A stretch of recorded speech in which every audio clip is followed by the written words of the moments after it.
Halo Sobat Hurani Mariam yang terkasih, jumpa lagi dengan saya Pastor Yus Fernandes Somatus dalam Renungan Harian Rabu 18 Agustus 2021. Hari ini saya berada di Gedung Unio Keuskupan Palangkaraya, sehingga suasananya sedikit berbeda hari ini. Bapak Ibu Saudara-saudari yang terkasih, Injil yang kita dengarkan pada hari ini mau mengingatkan kepada kita bahwasanya Allah kita itu adalah Allah yang sangat-sangat murah hati. Ia berbelas kasih kepada semua orang. Nah, tentang Allah yang berbelas kasih dalam Injil hari ini digambarkan seperti seorang tuan rumah yang mencari pekerja untuk kebun anggurnya. Yesus memberikan suatu gambaran tentang kerajaan Allah. Di sana Yesus katakan kerajaan Allah itu seperti seorang tuan rumah yang mencari pekerja untuk kebun anggurnya. Nah, karena dia mencari pekerja, maka pagi-pagi sekali si tuan rumah itu keluar rumah dan mencari pekerja. Setelah ia menemukan pekerja dan bersepakat tentang upah sedinar sehari, ia lalu menyuruh para pekerja itu bekerja di kebun anggurnya. Kemudian kira-kira pada pukul 9, si tuan rumah ini keluar rumah lagi dan ia menemukan pekerja yang lainnya. Ia mengatakan kepada mereka, "Pergilah kalian ke kebun anggurku dan aku akan memberikan upah yang pantas bagi kalian." Lalu kira-kira pada pukul 12 dan pada pukul 3 ia keluar rumah lagi dan melakukan hal yang sama. Ia berkata kepada orang-orang yang tidak bekerja itu, "Pergilah juga kalian ke kebun anggurku dan aku akan memberikan upah yang pantas." Lalu pada pukul 5 sekali lagi tuan rumah itu keluar rumah dan ia mendapati ada orang-orang yang menganggur saja selama sehari, sepanjang hari hanya menganggur saja. Lalu si tuan rumah itu berkata kepada orang-orang itu, "Mengapa kalian hanya menganggur saja sepanjang hari ini?" Orang-orang itu berkata, "Tidak ada yang mempekerjakan kami." Maka tuan rumah itu berkata, "Pergilah juga kalian ke kebun anggurku." Nah, persoalannya muncul ketika memberi upah. Ketika tiba saatnya untuk memberi upah kepada para pekerja ini, si tuan rumah memanggil mulai dari orang yang paling terakhir datang untuk bekerja di kebun anggurnya, yaitu yang datang pada pukul 5, lalu pukul 3, pukul 12, dan pukul 9, dan paling terakhir adalah mereka yang pagi-pagi sekali bekerja di kebun anggur tuan rumah itu. Nah, si tuan rumah memberikan upah 1 dinar kepada yang datang pada pukul 5, pukul 3, pukul 12, dan pukul 9. Semua mendapatkan sama 1 dinar. Nah, lalu orang yang bekerja pagi-pagi sekali itu berpikir bahwasanya, nah, mereka yang datangnya terlambat saja dapat 1 dinar. Kalau demikian tentulah saya akan mendapat lebih dari 1 dinar. Tetapi apa yang terjadi? Ketika ia datang dan tuan rumah itu memberikan upah yang sama seperti orang-orang yang datang setelahnya. Jadi walaupun dia datangnya awal, upahnya sama dengan mereka yang datang berikutnya. Bapak Ibu Saudara-saudari yang terkasih, kalau kita berbicara soal keadilan, mungkin kita akan berpikir, tuan rumah ini tidak adil terhadap kelompok pertama yang datang pagi sekali, yang bekerja seharian. Karena apa? Karena mereka sudah bekerja 1 hari penuh dan diberi upah sama dengan orang yang datang setelahnya. Lebih-lebih yang datang pada pukul 5. Waduh, datang pukul 5 itu kerjanya sebentar saja, tapi upahnya sama dengan orang yang bekerja seharian. Tentu siapa saja pun akan protes, ya jelas, semua akan protes. Tapi tuan rumah berkata kepada para pekerja yang protes itu, "Bukankah kita sudah sepakat 1 dinar 1 hari?" Artinya bahwa tuan rumah mengingatkan dia sama sekali tidak melakukan suatu kesalahan, karena dia sudah memberikan upah sesuai dengan kesepakatan.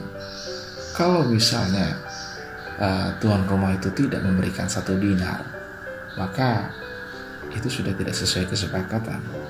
Atau misalnya kesepakatan mereka sehari kerja itu 2 dinar, lalu si tuan rumah memberikan 1 dinar, itu sama sekali sudah tidak sesuai kesepakatan dan boleh para pekerja itu protes. Tapi bahwasanya tuan rumah sudah memberikan upah sesuai dengan apa yang menjadi kesepakatan awal, maka tidak ada alasan bagi para pekerja itu untuk protes. Nah, Lalu terhadap orang-orang yang datang setelah kelompok pertama ini, yang datang pada pukul 9, pada pukul 12, pada pukul 3, dan pukul 5. Mereka ini mendapatkan 1 dinar juga. Ini bukan karena kesepakatan, tapi karena kemurahan hati. Jadi sudah lain halnya. Kepada orang yang pertama, itu karena kesepakatan 1 dinar 1 hari. Itu sudah sesuai kesepakatan. Bahwa kalau kamu bekerja sepanjang hari, ya upahmu 1 dinar. Tetapi kepada mereka yang datang setelahnya, yang kemudian mendapatkan upah yang sama dengan orang pertama yang datang, itu sudah lain halnya. Mereka mendapatkan itu karena kemurahan hati si tuan rumah. Si tuan rumah berkata kepada orang yang pertama, kelompok pertama yang datang ke kebun anggurnya, "Bukankah aku bebas menggunakan uangku? Atau iri hatikah engkau karena aku murah hati?"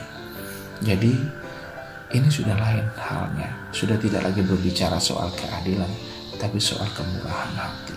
Si tuan rumah bersikap adil terhadap kelompok pertama yang datang ke kebun anggurnya, karena dia memberikannya sesuai dengan apa yang menjadi kesepakatan awal. Yaitu sudah adil tuan rumah. Tetapi si tuan rumah bersikap murah hati terhadap kelompok yang datang setelahnya, karena dia tetap memberikan upah 1 dinar, walaupun mereka bekerja tidak 1 hari penuh. Hanya bekerja ya setengahnya saja, bahkan hanya sebentar saja.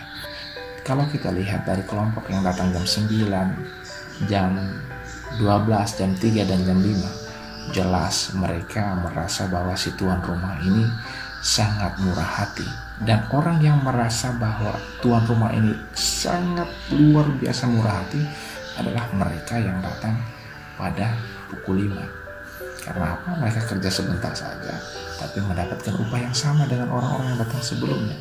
Maka orang ini yang datang pada pukul 5, mereka itulah yang merasa bahwa tuan rumah itu sangat-sangat luar biasa bermurah hati. Bapak Ibu saudara-saudari yang terkasih, tuan rumah yang digambarkan dalam Injil pada hari ini, yang diceritakan dalam Injil hari ini adalah Allah sendiri. Allah kita adalah Allah yang bermurah hati.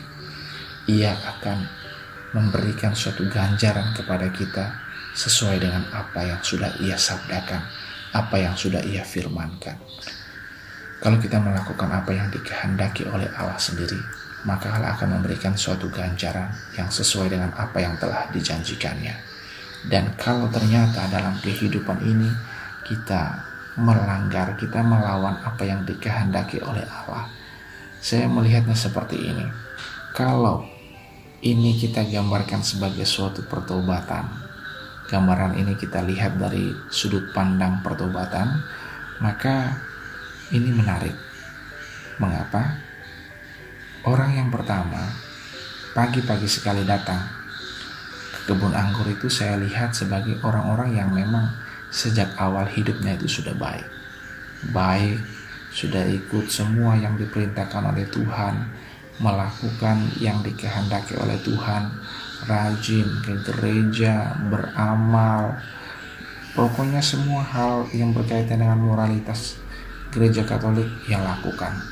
Itu saya lihat orang-orang yang awal sekali datang, yang pagi-pagi sekali datang ke kebun anggur itu adalah orang yang sudah baik sejak awal. Kemudian orang yang datang pada pukul 9 adalah orang yang sudah melakukan suatu kesalahan, kemudian cepat berbalik dan menjadi baik, berubah menjadi baik. Lalu orang yang datang pada pukul 12 dan pukul 3 adalah orang yang juga sudah melakukan kesalahan, juga sudah cukup jauh jatuh dalam dosa, tetapi kemudian berbalik. Lalu orang yang datang pada pukul 5 adalah orang yang sudah istilahnya sudah di detik-detik terakhir kemudian berpikir untuk bertobat, mau bertobat. Nah, lalu terhadap orang yang sejak awal itu datang kepada Tuhan yang selalu baik, kemudian terhadap orang yang baru sedikit berbuat kesalahan lalu bertobat, yang datang pada pukul 9, lalu pukul 12, pukul 3 lalu bertobat, dan pukul 5 lalu itu paling lambat tobatnya. Mereka semua mendapatkan belas kasih dari Allah sendiri.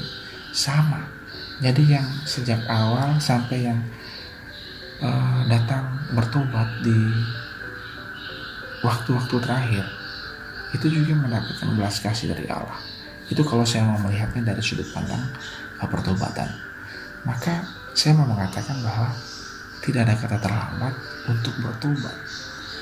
Tapi juga bukan berarti karena tahu bahwa Allah itu senantiasa memberikan rahmat, kemurahan dan belas kasih kepada setiap orang yang mau datang kepadanya, yang mau bertobat, yang mau berubah. Bukan berarti bahwa hari ini kita bebas melakukan apa saja, kemudian nanti saja kita baru bertobat. Karena kapanpun kita mau datang kepada Allah, Allah pasti akan bermurah hati. Allah pasti akan mengampuni segala kesalahan dan dosa kita. Tidak seperti itu. Kalau kita berpikir seperti itu, maka kita mungkin seperti orang-orang yang pertama, yang kemudian iri hati kepada si tuan rumah yang berbelas kasih kepada kelompok yang datang setelahnya. Jadi kita berpikir, kalau begitu kenapa saya harus dari pagi-pagi sekali datang ke kebun anggur, begitu kan? Ngapain saya pagi-pagi datang ke kebun anggur? Toh sama juga nanti dapatnya. Nah, kita tidak diajak untuk seperti itu. Kalau memang kita sudah baik sejak awal, ya teruslah berlaku baik. Tapi kalau kita sudah salah, cepat berbalik. Karena sesungguhnya tidak ada kata terlambat untuk berbalik. Tidak ada kata terlambat untuk bertobat. Allah selalu membukakan pintu maafnya bagi kita. Allah senantiasa mengampuni dan memberikan rahmat serta kemurahannya bagi kita semua yang mau datang kepadanya. Shalom, Tuhan Yesus memberkati. Amin.